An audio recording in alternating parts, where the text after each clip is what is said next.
সবুজহীন এই ভুতুড়ে দ্বীপের উঁচু দালানগুলো দেখলে মনে হয় সমুদ্রের মাঝে একটি সামরিক জাহাজ যেন নোঙর ফেলে দাঁড়িয়ে আছে।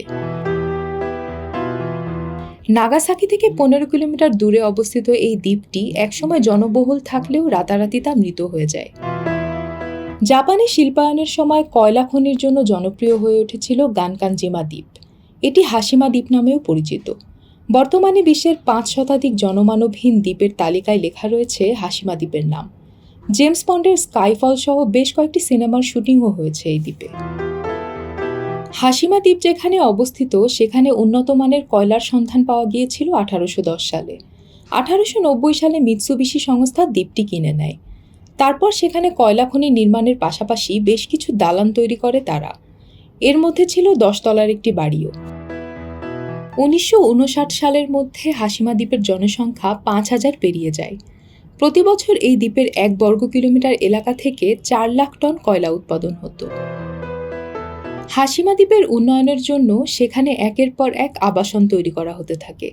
দ্বীপের বাসিন্দাদের সুবিধার জন্য সেখানে হাসপাতাল, বিনোদনের জন্য সুইমিং পুল, ক্লাব এমনকি প্রেক্ষাগৃহও নির্মাণ করা হয়। হাসিমা দ্বীপে বাড়িগুলো এমনভাবে নির্মাণ করা হয়েছিল যাতে টাইফুনের হাত থেকে সেগুলো রক্ষা পেতে পারে।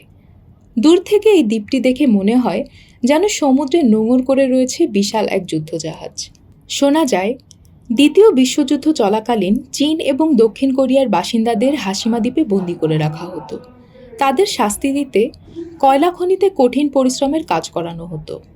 কিন্তু 1960 সালে জাপানের শিল্পে কয়লার পরিবর্তে পেট্রোলিয়াম জায়গা করে নেয়। দেশ জুড়ে সমস্ত কয়লা খনি বন্ধ করে দেওয়ার নির্দেশ দেওয়া হয়। 16 একর জুড়ে অবস্থিত হাসিমা দ্বীপের বাসিন্দাদের রাতারাতি চলে যেতে বলা হয় দ্বীপ ছেড়ে। 1974 সালের জানুয়ারি মাসে হাসিমা দ্বীপটি বন্ধ করার প্রক্রিয়া শুরু হয়। ওই বছরেরই 20 এপ্রিল সেখানকার বাসিন্দারা দ্বীপ ছেড়ে চলে যান। এরপর 2009 সালে পর্যটকদের জন্য খুলে দেওয়া হয়েছিল এই দ্বীপটি। তবে শুধুমাত্র অ্যাডভেঞ্চার প্রেমীরাই এই দ্বীপে বেড়াতে যেতে পারেন। 2015 সালে হাসিমা দ্বীপকে ইউনেস্কো ওয়ার্ল্ড হেরিটেজ সাইট ঘোষণা করে।